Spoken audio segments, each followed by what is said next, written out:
2025-26 ಯಾರು ಕೂಡ ನಿರೀಕ್ಷೆ ಮಾಡಿರಲಿಲ್ಲ. ಶಿಗ್ಗಾಂವ್ ತಾಲೂಕ SLC ಫಲಿತಾಂಶದಲ್ಲಿ ಜಿಲ್ಲೆಯಲ್ಲಿ ಪ್ರಥಮ ಸ್ಥಾನ ಪಡಿತದ ಅಂತಕ್ಕಂಥದ್ದನ್ನ ಊಹೆಗೂ ಮೀರದ ಸಾಧನೆ ತಮ್ಮ ನೇತೃತ್ವದಲ್ಲಿ ಆಗಿದೆ. ಏನ್ ಹೇಳ್ತೀರಿ ಸರ್ ಅದ್ರ ಬಗ್ಗೆ? ಸರ್ ಏನಿಲ್ಲ, ಮೊದಲನೇದಾಗಿ ಶಿಗ್ಗಾಂವಿ ತಾಲೂಕು ಸಾಮಾನ್ಯವಾಗಿ ಶೈಕ್ಷಣಿಕವಾಗಿ ಸ್ವಲ್ಪ ಹಿನ್ನಡೆಯನ್ನು ಪಡೆದಂಥ ತಾಲೂಕು. ಯಾವಾಗಲೂ SLC ಪರೀಕ್ಷೆ ಫಲಿತಾಂಶದಲ್ಲಿ ಜಿಲ್ಲೆಯಲ್ಲಿ ಕೊನೆ ಸ್ಥಾನ ಪಡ್ಕೊಂಡು ಬಂದಿದೆ. ನಮ್ಮ ಹಾವೇರಿ ಜಿಲ್ಲೆಯಲ್ಲಿ 7 ತಾಲೂಕುಗಳಿದಾವೆ. ಈಗ ರಟ್ಟೆಹಳ್ಳಿ ಸೇರಿ 8 ತಾಲೂಕುಗಳಿದಾವೆ.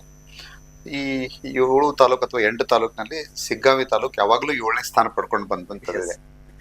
ಹೀಗಾಗಿ ಅದನ್ನೇನಾದ್ರೂ ಒಂದು ಉತ್ತಮವಾದಂಥ ಸ್ಥಾನ ಪಡ್ಲಿಕ್ಕೆ ಪ್ರಯತ್ನ ಮಾಡಬೇಕು ಅಂತ ಹೇಳಿ ಶಿಕ್ಷಕರ ಒಂದು ನಿರಂತರವಾದಂತಹ ಪ್ರಯತ್ನದ ಪರಿಣಾಮವಾಗಿ ಈ ವರ್ಷ ಜಿಲ್ಲೆಯಲ್ಲಿ ನಮ್ಮ ತಾಲೂಕು ಮೊದಲನೇ ಸ್ಥಾನ ಪಡ್ಕೊಂಡು ಬಂದಿದೆ. 58 ಹೈಸ್ಕೂಲ್ಗಳಲ್ಲಿ 39 ಹೈಸ್ಕೂಲ್ಗಳಲ್ಲಿ 100ಕ್ಕೆ 100ರಷ್ಟು ಫಲಿತಾಂಶ ಬರ್ತದೆ. Yes sir. ಸಾಮಾನ್ಯವಾಗಿ ಈ ಹಿಂದೆ ಪರೀಕ್ಷೆ ಫಲಿತಾಂಶ ಬಂದಾಗ 58 ಪ್ರೌಢಶಾಲೆಗಳು ನಮ್ಮಲ್ಲಿದ್ದಾವೆ.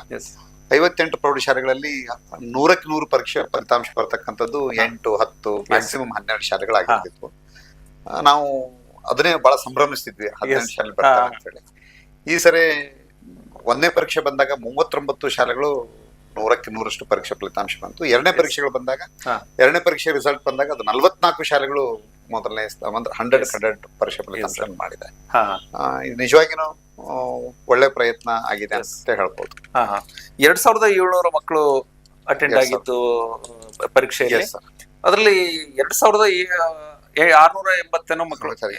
ಒಟ್ಟು 2872 ಮಕ್ಕಳು ಪರೀಕ್ಷೆಗೆ ಹಾಜರಾಗಿತ್ತು. 2872 ಮಕ್ಕಳಲ್ಲಿ 2860 ಮಕ್ಕಳು ಪರೀಕ್ಷೆಯಲ್ಲಿ ಪಾಸ್ ಆಗ್ತಾರೆ. 2860 ಮಕ್ಕಳು ಪಾಸ್ ಆಗ್ತಾರೆ. ಅಂದ್ರೆ ಕೇವಲ 12 ಮಕ್ಕಳು ಮಾತ್ರ ಅನುತ್ತೀರ್ಣ ಆಗ್ತಾರೆ 2 ಪರೀಕ್ಷೆಗಳು ಮುಗಿದ್ಮೇಲೆ SLC.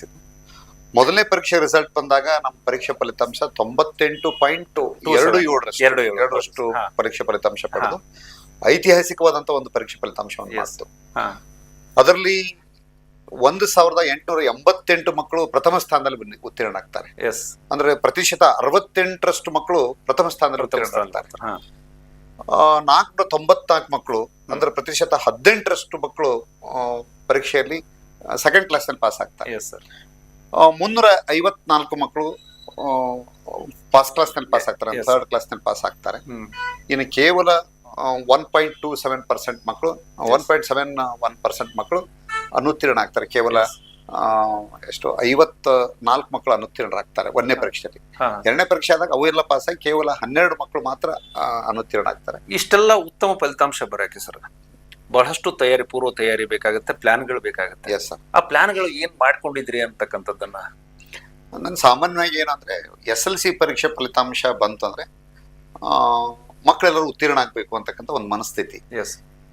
ಯಾವ ಮಕ್ಕಳು ದಡ್ರಲ್ಲ ಸರ್, ಮಕ್ಕಳು ಎಲ್ಲರೂ ಪ್ರತಿಭಾವಂತರೇ ಇರ್ತಾರೆ. ನಾವ್ ಅನ್ಕೊಳ್ತೀವಿ ಅವ್ರು ದಡ್ರು ಹಂಗಂತ ತಿಳ್ಕೊಂಡೇಳಿ.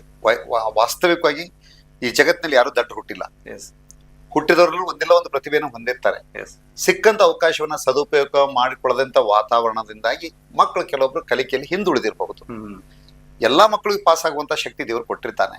ಅದಕ್ಕೊಂದು ಒಳ್ಳೆ ವಾತಾವರಣ ಸೃಷ್ಟಿ ಆಗ್ಬೇಕು. ಹೀಗಾಗಿ ನಾನು ಈ ತಾಲೂಕಿಗೆ ಬಂದು 4 ವರ್ಷ ಮುಗೀತು. 1ನೇ ವರ್ಷ ಬಂದಾಗ ಪರೀಕ್ಷಾ ಫಲಿತಾಂಶ ಕಡಿಮೆ ಇತ್ತು, ಅದು 7ನೇ ಸ್ಥಾನ ಇತ್ತು. ಹೀಗಾಗಿ ಏನಾದ್ರು ಒಂದು ಮಾಡ್ಬೇಕು ಅಂತ ತಿಳ್ಕೊಂಡು ಹೇಳಿ ಮೊದಲನೇ ವರ್ಷದಲ್ಲಿ 7ನೇ ಸ್ಥಾನನೇ ರಿಸಲ್ಟ್ ಬಂತು. 2ನೇ ವರ್ಷದಲ್ಲಿ ನಮ್ಮ ಪ್ರಯತ್ನ ನಿರಂತರವಾಗಿತ್ತು, ಅವಾಗ 6ನೇ ಸ್ಥಾನ ಬಂತು. 3ನೇ ವರ್ಷದಲ್ಲಿ ಪರೀಕ್ಷಾ ಫಲಿತಾಂಶ 4ನೇ ಸ್ಥಾನ ಬಂತು. 4ನೇ ವರ್ಷದಲ್ಲಿ ಈ ಸರಿ ನಮ್ದು 1ನೇ ಸ್ಥಾನ ಬಂತು. ಅಂದ್ರೆ ಈ ಪ್ರಯತ್ನ ಈ ಒಂದು ಪರೀಕ್ಷಾ ಫಲಿತಾಂಶ ಒಂದ್ ವರ್ಷದಾಗಿಲ್ಲ, ಹಂತವಾಗಿ ಆಗಿದೆ. ಇದಕ್ಕೆ ನಿರಂತರವಾದ ಪ್ರಯತ್ನನೇ ಕಾರಣ ಅಂತ ನಾನು ಭಾವಿಸ್ತೇನೆ. ಅಲ್ಲ, ಈ ಪ್ರಿಪರೇಷನ್ ತಯಾರಿ ಹೇಗಿತ್ತು? ತಯಾರಿ ಹೇಗಿತ್ತು ಅಂದ್ರೆ ಸರ್, ಮೊದಲನೇದಾಗಿ ನನ್ನ ಪ್ರಕಾರ ಮಕ್ಕಳ ರಿಸಲ್ಟ್ ಬರ್ಬೇಕು ಅಂದ್ರೆ ಟೀಚರ್ಸ್ ಮೋಟಿವೇಟ್ ಆಗ್ಬೇಕು ಸರ್. ಶಿಕ್ಷಕರು ಒಳ್ಳೆ ಪ್ರಯತ್ನ ಮಾಡಿದರೆ ಖಂಡಿತವಾಗಿನೂ ಮಕ್ಕಳಲ್ಲಿ ಅವರು ಒಳ್ಳೆ ಮಾತುಗಳನ್ನ ಬಿತ್ತಿ ಅವರಲ್ಲಿ ಒಂದು ಪ್ರೇರಣೆಯನ್ನು ಮೂಡಿಸ್ತಾರೆ. ಮಕ್ಕಳಿಗೆ ಏನಂದ್ರೆ ನಾನು ಕಲಿಕೆಯಲ್ಲಿ ಹಿಂದುಳಿದೀನಿ, ನಾನು ಬಡ ಕುಟುಂಬದ ಬಂದೀನಿ, ಹಿಂದುಳಿದ ವಾತಾವರಣದಿಂದ ಬಂದೀನಿ, ಗ್ರಾಮಾಂತರ ಪ್ರದೇಶದಿಂದ ಬಂದೀನಿ, ನನ್ನ ಕಡೆಯಿಂದ ಆಗ್ತತೆ ಇಲ್ಲೋ ಅಂತ ತಿಳ್ಕೊಂಡು ಹೇಳಿ ಅವ್ರಿಗೆ ಮಕ್ಕಳು ಒಂದ್ ರೀತಿ ಕೇಳಿರಿಮೆ ಇರುತ್ತೆ ಕೆಲವೊಂದು ಮಕ್ಕಳಲ್ಲಿ.